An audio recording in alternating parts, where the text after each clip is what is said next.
you watch a lot of YouTube videos about people putting up yurts, it just looks like no big deal. It's simple.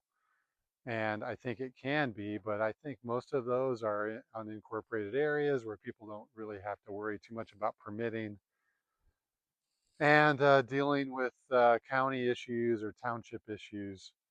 But I found out pretty quickly that people that had built some of them around here wish they had gone that route. And I don't want to mess with that. So I went ahead and started that process and reached out to Steve Caro at Great Lakes Yurt Company, and he had worked with an engineering company. So I had them draw up some engineering plans. I wanted to show an example of my structured and engineered plans so you would have an idea. There will be more to follow on this later. Got something pretty quickly back from them, and you know, I'm going to advise that when you go through an engineering company, um, do a little homework because not all of them have the expertise to do a yurt, like a fabric tension building or something like that. So take your time and find out an engineering company that can do that. Steve has been absolutely fabulous to work with from Great Lakes Yurt Company. And when I presented what I wanted to do to him, he said, hey, one of the big challenges I have is people running into those kind of issues and they lose a lot of sales or sales just don't even appear because the county will say no. And I didn't want the county to say no, so I put a little money into that effort and I'm going to start building here. And I'm not going to make a yurt building video. I think there's enough of those people that are much more accomplished and and can do those things much better than I can. But I am going to talk about maybe the process to build a yurt in an incorporated area. So again, reach out to an engineering company. I would say interview them.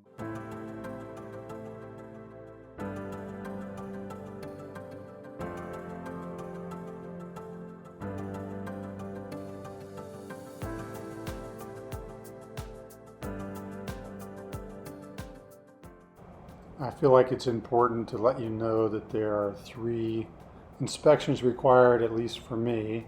It's a footing, frame, and final. So how's your foundation, how's your framing, and once the yurt is done. With that said, I do have the permits in place and I'm going to start that process. So again, do your homework, ask questions of an engineering firm first, and make sure that you're on the same page.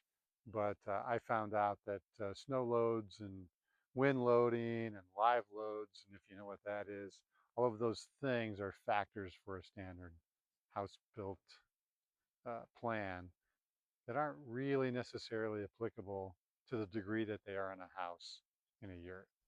But primary thing, reach out to your county, township, whatever your local governance board is that does building permits. Find out what they want. I don't recommend hiding it in the woods and hoping it comes out that nobody comes out later, because I've already found a few cases where that's happened. You probably won't see those YouTube videos. People probably don't want to throw that out there that they did that. But if you want to build a yurt, certainly where I'm at in Michigan or wherever, there's going to be some sort of codes that you're going to have to meet. And I highly recommend that you go through that so you don't regret it later. Property in northern Michigan and Gaylord. So Paul's got a 20-foot yurt that he's building here. Trying to get it approved or trying to figure out the path of getting it approved became an issue. He originally contacted myself and the county, I believe. I did. Yep. Sent the county a message of what he wanted to do. And the county said, yeah, we don't do that. You need at least 720 square feet, I think. And that was the answer I got. Yeah, which is basically the state minimum for a dwelling unit, for a permanent dwelling in Michigan.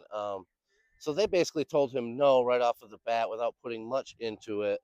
I was able to call the county and talk with them, and we quickly realized that there is a permanent dwelling on the property already. With that being, we were able to get this as an accessory dwelling unit, get it permitted. They do require structurally engineered plans, which are pretty easy for us to get. And from there, it's a pretty basic process. But the hardest part, I think, was figuring out how to get it permitted. Well, that was a challenge for sure. But I will say, to warn the people that might do this, is make sure that you get with the engineering company and have them know what it is you're actually doing. Because that can be a bit of a struggle. As you can see, it's a pretty big project. And once we got on board with the engineering company, we were able to get that rolling. But I would do your research, get somebody who knows what you're really trying to do. Yeah, good communication with good engineers is definitely very helpful. But do your research first as far as what your state, what your local ordinances are for buildings. Different types of structures can get qualified under a lot of different areas. Um, you can always reach out to myself or any of the people in the Yurt business are happy to help you through the process. And a lot of it is just educating the local municipalities on what a Yurt is. They are structurally engineered.